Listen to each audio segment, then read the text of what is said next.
Lalu penyelenggara Badan Eko kita di Lampung Tengah juga. Wakil Ketua 2 DPRD Lampung Tengah, Firdaus Ali, memimpin bimbingan teknis atau BIMTEK bagi pimpinan dan anggota DPRD Lampung Tengah di hari terakhir pelaksanaan BIMTEK di Hotel Radisson, Bandar Lampung. BIMTEK DPRD Lampung Tengah berlangsung selama 4 hari, mulai 2 Februari hingga 5 Februari 2023. Rangkaian bimbingan teknis mengupas soal pengawasan penyelenggaraan pemerintahan, tupoksi anggota legislatif, aturan teranyar pemerintah, wawasan kebangsaan, dan seputar pemilu 2024. Penutupan BIMTEK di hari terakhir menghadirkan narasumber dari KPU Provinsi Lampung. Pembahasan yang membahas seputar persiapan dan tahapan pemilu serentak 2024 diisi oleh Ketua KPU Lampung, Erwan Bustami. BIMTEK ini untuk menyamakan persepsi pelaksanaan hajat pemilu 2024 agar terselenggaranya agenda pemilihan di masing-masing kabupaten dan kota, khususnya di Lampung Tengah.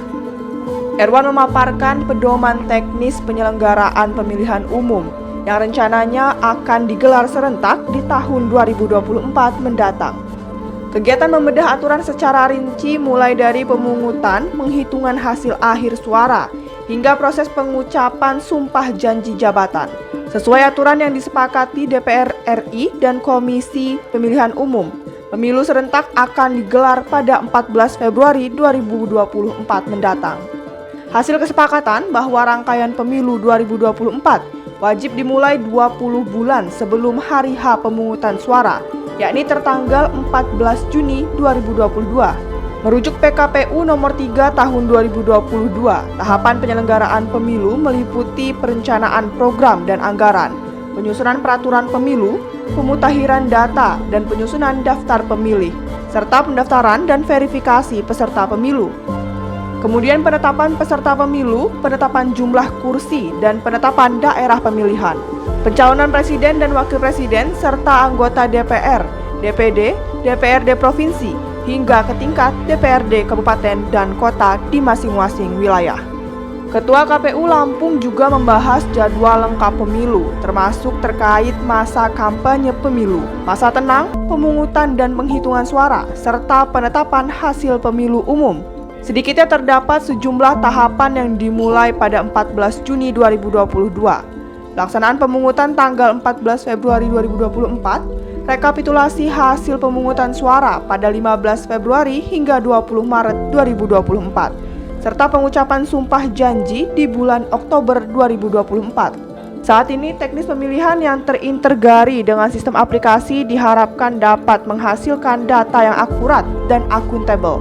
Sementara kontestasi pemilihan umum akan diikuti 24 partai peserta pemilu 2024, yang 6 diantaranya merupakan partai lokal Aceh.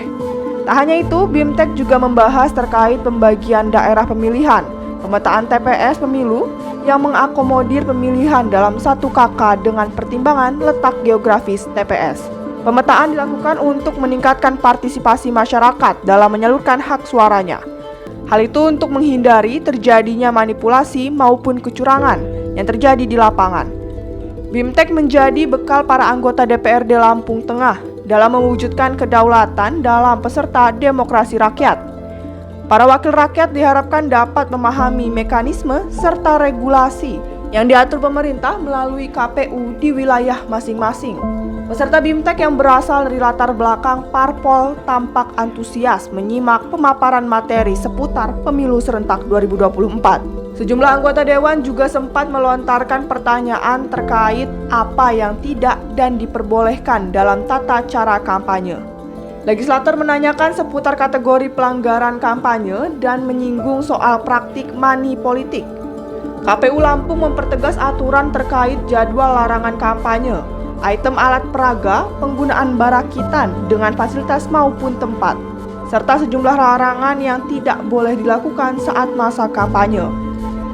Masa berlangsung selama 75 hari yang dimulai pada 28 November 2023 hingga 10 Februari 2024. Sementara masa tenang berlangsung selama 3 hari sebelum pemungutan suara. Selama masa itu, seluruh peserta pemilu melaksanakan aktivitas kampanye dalam bentuk apapun. Seluruh pihak yang terlibat dalam penyelenggaraan pemilu, mulai dari pelaksana, peserta, dan tim kampanye pemilu wajib menaati aturan yang telah ditetapkan. Adapun larangan yang digarisbawahi diantaranya yakni merusak atau menghilangkan alat peraga kampanye peserta pemilu, menggunakan fasilitas pemerintah, tempat ibadah, dan tempat pendidikan, serta menjanjikan atau memberikan uang atau materi lainnya kepada peserta kampanye. Sedikitnya terdapat 3 jenis pelanggaran pemilu, meliputi pelanggaran administratif, kode etik, serta pelanggaran tindak pidana pemilu. Para legislator diminta untuk cerdas dalam mewujudkan politik yang santun dan bermartabat. Calon inkumben anggota DPRD diminta dapat memberi contoh, menciptakan pemilu yang jujur juga adil. Rangkaian BIMTEK pimpinan dan anggota DPRD Lampung Tengah diharapkan dapat memberi solusi dari berbagai persoalan yang ada di masyarakat. Tupoksi DPRD sebagai perpanjangan tangan masyarakat menjadi salah satu ujung tombak memajukan pembangunan daerah di sejumlah aspek bidang. Seperti atribut dan lain sebagainya masih bisa digunakan di pemilu tahun 2024. Selanjutnya tahapan kita yang sedang berlangsung, selain sudah berlangsung penetapan pemilu, penetapan jumlah kursi dan penetapan daerah pemilihan. Nah, ini penting juga buat Bapak Ibu sekalian sebagai anggota DPRD. Jadi penetapan jumlah alokasi kursi ini dia sudah dilakukan oleh KPU Kabupaten Kota. Penataan daerah pemilihannya sudah dilakukan oleh KPU Kabupaten Kota. Jadi penduduk yang di atas 1 juta sampai dengan 3 juta maka kursinya 50. Jadi di Lampung Tengah ini 50 Pak ya.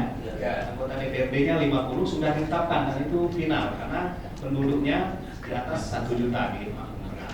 Lalu bagaimana penataan daerah pemilihannya? Daerah pemilihan itu penting bagi kami Pak, karena penting juga buat Bapak Ibu sekalian sebagai area tempat pertempuran yang ilegal Pak oleh peserta pemilu. Jadi kalau kami menatanya ini salah, ya ini akan merugikan Bapak Ibu sekalian. Nah di Lampung Tengah penataan daerah pemilihan dan alokasi kursi itu sudah dilakukan uji publik di Lampung Tengah yang menghadirkan partai politik, mungkin ada pimpinan DPRD yang hadir juga. Uji publik di sana ada 3, nanti di salinan tahapan ini ada 3 opsi yang disampaikan oleh KPU Lampung Tengah kepada KPU Provinsi untuk kami lakukan cross check dan validasi, lalu kami sampaikan ke KPU RI. Jadi penataannya itu ada di kabupaten, kami melakukan validasi. Penetapannya ada di KPU RI kewenangannya. Jadi bukan KPU Kabupaten, Pak. Yang menetapkan dapil ini adalah KPU Kabupaten. Tapi dari hasil pencermatan dan validasi KPU Provinsi, Bapak Ibu sekalian, karena kami melihat di Kabupaten Lampung Tengah ini tidak ada penambahan alokasi kursi, tidak ada daerah otonomi baru khususnya kecamatan-kecamatan yang tumbuh, ya. Dan kami ingin menjaga stabilitas situasi politik, terutama Bapak yang sekarang duduk di legislatif, maka kita usulkan 3-3-nya ke KPU RI, tapi prioritas kita dapil existing pemilu tahun 2019 Pak. Jadi dapilnya itu yang kami sampaikan ke pimpinan, kita prioritaskan di Lampung Tengah itu dapil yang seperti pada pemilu 2019. Tapi keputusannya ada di KPU RI, seperti itu. Tuh Pak, terkait dengan daerah pemilihan. Nah, bagaimana daerah pemilihan yang sekarang sedang banyak didiskusikan tentunya di elit politik lah, di Bapak Ibu sekalian, dapil DPRD Provinsi dan DPR RI. Karena memang sebenarnya Bapak Ibu sekalian, kita di penataan daerah pemilihan ini tidak memiliki kewenangan awalnya KPU, karena daerah pemilihan dan alokasi kursi untuk dapil DPRD Provinsi dan DPR RI itu memang sudah terlampir di Undang-Undang Nomor 7 Tahun 2017 lampiran 3 dan 4. Di sana sudah Lampung untuk DPR RI 2 dapil. Lalu di DPRD Provinsi ada 8 dapil. Alokasi kursinya sudah jelas, 85 dibagi di 8 dapil. Tetapi ada upaya JR, NJO ya, Perludem itu ke Mahkamah Konstitusi. Lalu keputusan Mahkamah Konstitusi membatalkan lampiran 3 dan 4, memberi kewenangan kepada KPU untuk melakukan penataan daerah pemilihan untuk khusus DPR RI dan DPRD provinsi.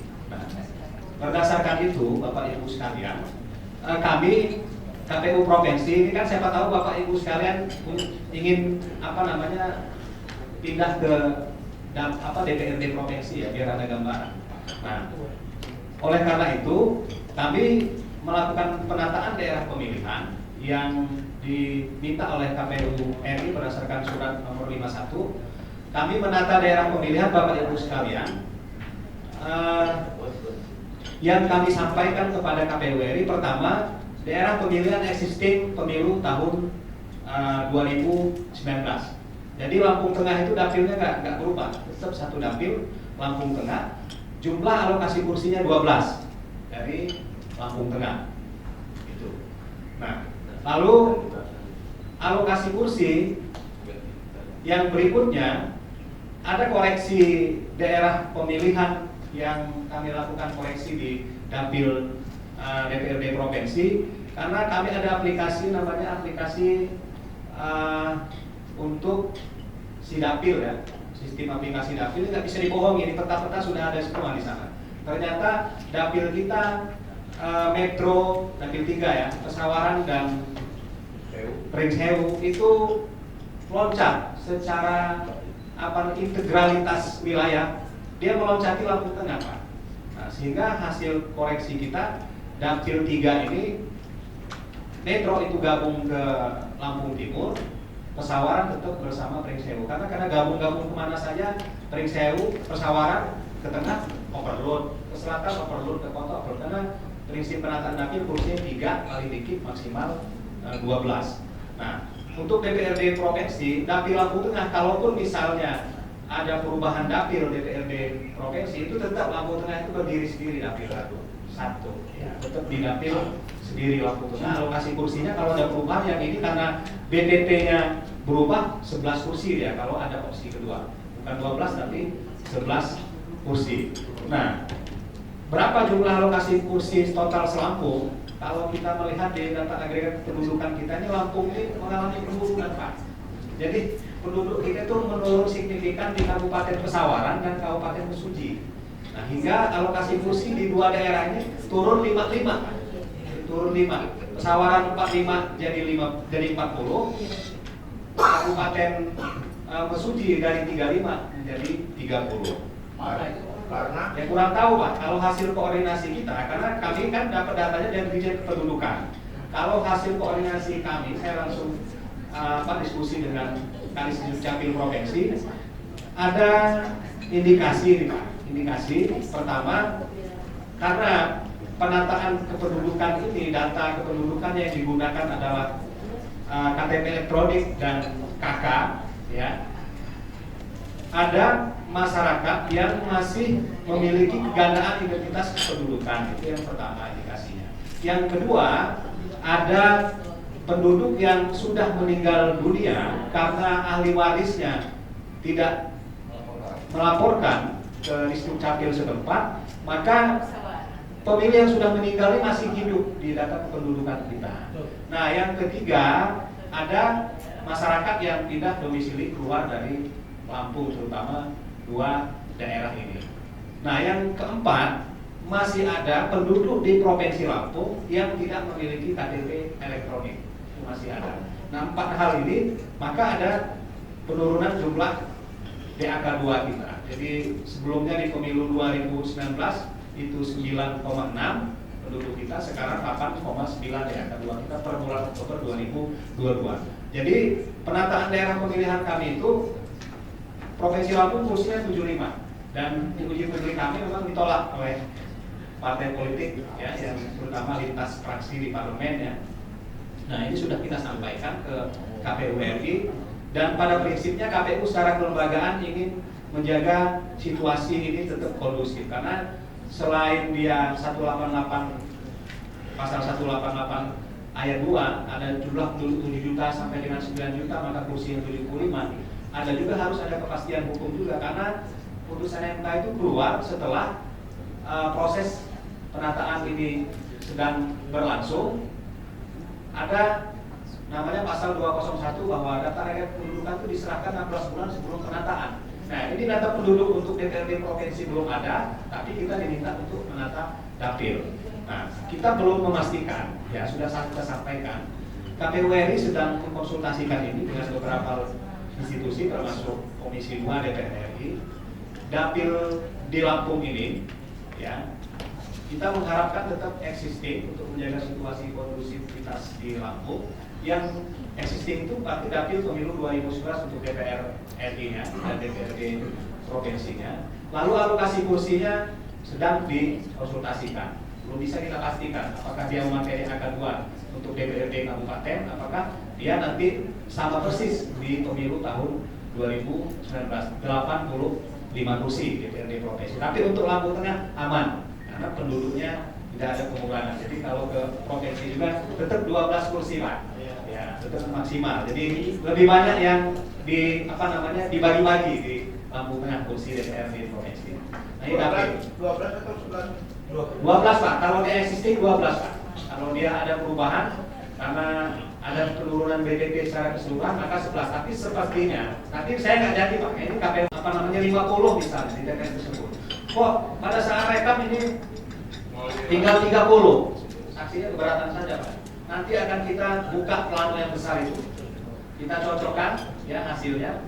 Kalau ini pun masih dikira belum cukup, maka bisa kita hitung surat suaranya satu-satu lagi. Jadi KPU begitu. KPU begitu. Kotaknya pakai apa? Masker dulu. Masih duplet Pak. Masih duplet. Tapi kita yakin bahwa otentisitas perolehan suara ini karena semua proses dilaksanakan terbuka. Jadi TPS terbuka, di kecamatan terbuka. Nah, setelah perolehan rekapitulasi di kecamatan setelah selesai di seluruh TPS kecamatan, maka akan ada rekap di kabupaten. Jadi dari model DA kecamatan ke model DD kabupaten. Nah, ini bisa juga kalau ada keberatan-keberatan di tingkat kabupaten juga bisa dilakukan koreksi oleh KPU kabupaten. 3 hari setelah pemberitahuan resmi dari Mahkamah Konstitusi bahwa tidak ada upaya perselisihan hasil pemilu, maka KPU kabupaten sudah bisa menetapkan calon terpilih ya, dan penetapan jumlah alokasi kursi yang diperoleh masing-masing partai politik. Dari 27.309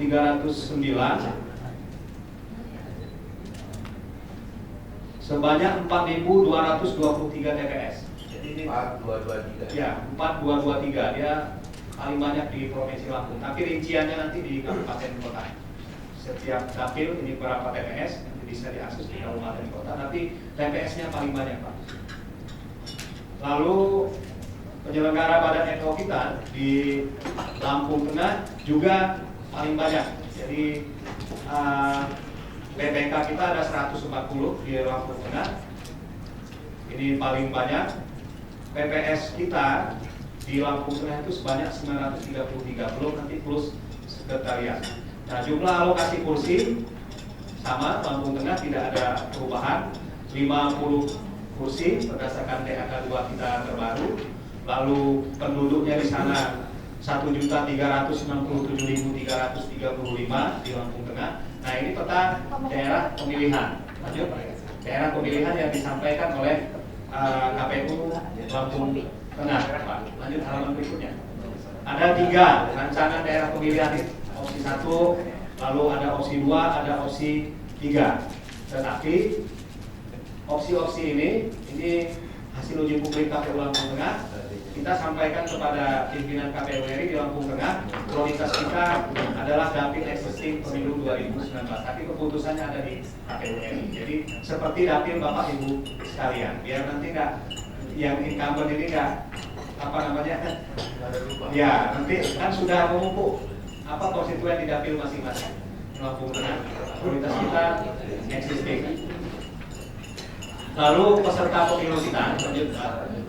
Jadi pasti partai bapak-bapak ibu sekalian ya. Kalau ada partai baru, ya inilah 18 partai politik peserta pemilu tahun 2019.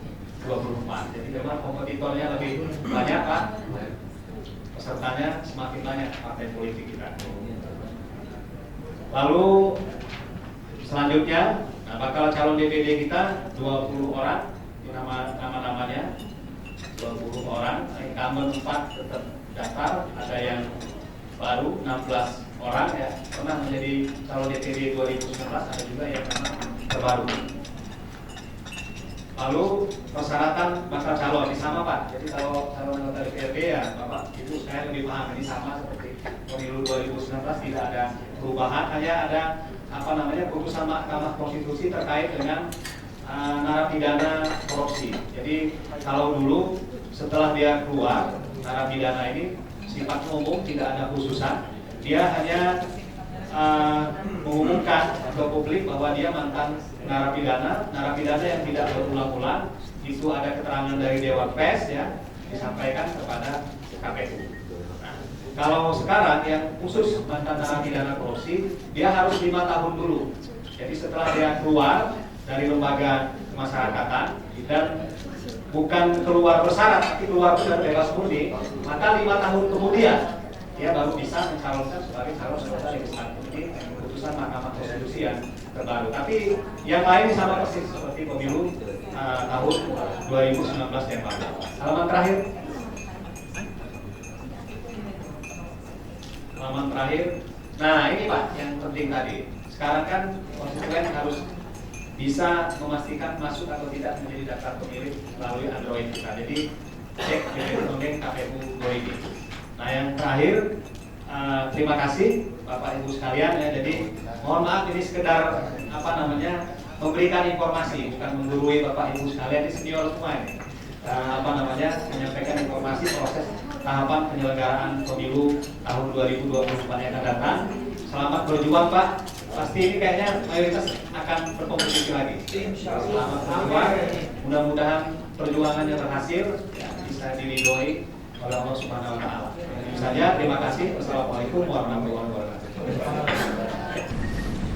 Yang terhormat Saudara Ketua dan Wakil Ketua DPRD Kabupaten Lampung Tengah, yang terhormat Saudara Anggota DPRD Kabupaten Lampung Tengah, yang terhormat Saudara Sekwan dan staf sekretariat DPRD Kabupaten Lampung Tengah,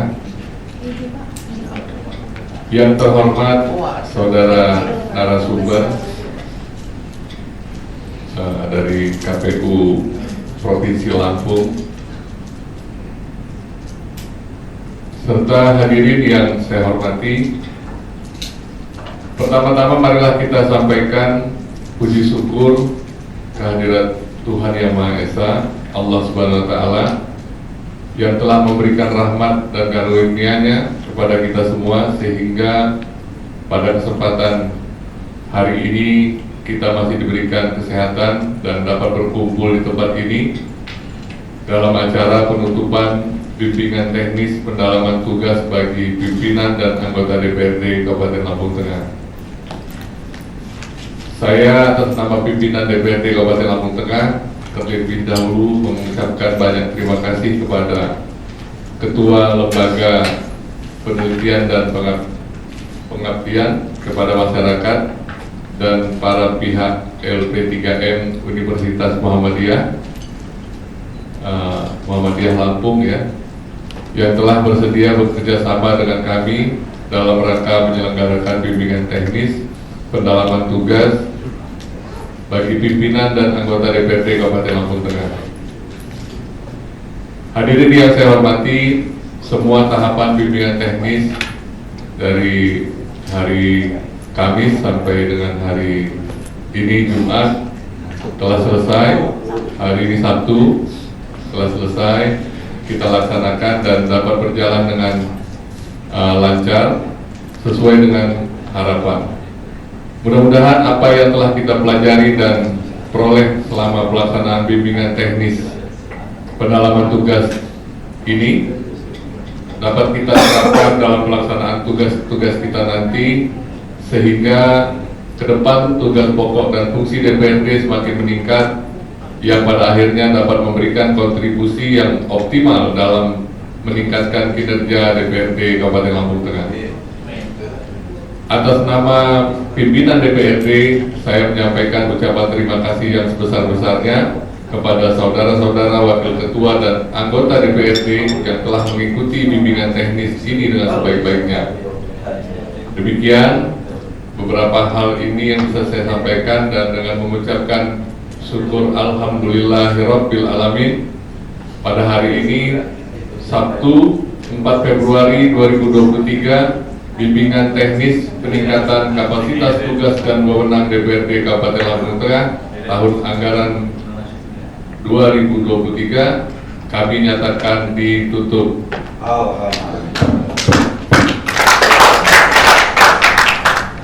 Sekian. Oke, siap. 1, 2, 3. Ganti gaya. Tembak. Nomor partai masing-masing. 1, 2, 12. 1, 2, 3. 1, 2, 3. Oke. 12 kayak gini. Selanjutnya dari sekretariat. 12. Silakan dari sekretariat.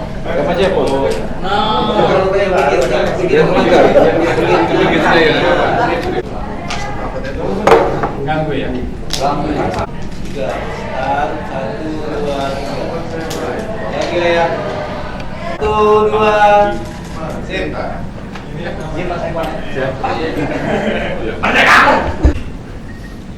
Yang terhormat Saudara Ketua dan Wakil Ketua DPRD Kabupaten Lampung Tengah, yang terhormat Saudara Anggota DPRD Kabupaten Lampung Tengah, yang terhormat Saudara Sekwan dan staf sekretariat DPRD Kabupaten Lampung Tengah, yang terhormat Saudara narasumber dari KPU Provinsi Lampung, serta hadirin yang saya hormati.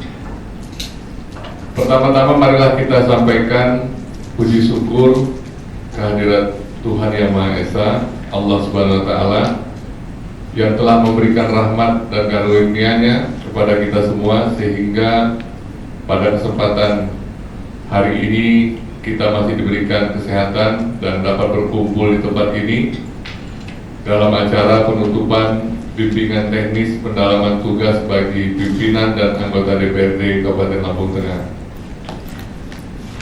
Saya atas nama pimpinan DPRD Kabupaten Lampung Tengah terlebih dahulu mengucapkan banyak terima kasih kepada Ketua Lembaga Penelitian dan Pengabdian kepada masyarakat dan para pihak LP3M Universitas Muhammadiyah Lampung yang telah bersedia bekerja sama dengan kami dalam rangka menyelenggarakan bimbingan teknis pendalaman tugas bagi pimpinan dan anggota DPRD Kabupaten Lampung Tengah. Hadirin yang saya hormati, semua tahapan bimbingan teknis dari hari Kamis sampai dengan hari ini Jumat telah selesai. Hari ini Sabtu telah selesai kita laksanakan dan dapat berjalan dengan lancar sesuai dengan harapan. Mudah-mudahan apa yang telah kita pelajari dan peroleh selama pelaksanaan bimbingan teknis pendalaman tugas ini dapat kita terapkan dalam pelaksanaan tugas-tugas kita nanti, sehingga ke depan tugas pokok dan fungsi DPRD semakin meningkat, yang pada akhirnya dapat memberikan kontribusi yang optimal dalam meningkatkan kinerja DPRD Kabupaten Lampung Tengah. Atas nama pimpinan DPRD, saya menyampaikan ucapan terima kasih yang sebesar-besarnya kepada saudara-saudara wakil ketua dan anggota DPRD yang telah mengikuti bimbingan teknis ini dengan sebaik-baiknya. Demikian beberapa hal ini yang bisa saya sampaikan, dan dengan mengucapkan syukur alhamdulillahirabbil alamin, pada hari ini Sabtu 4 Februari 2023, bimbingan teknis peningkatan kapasitas tugas dan wewenang DPRD Kabupaten Lampung Tengah tahun anggaran 2023 kami nyatakan ditutup. Alhamdulillah.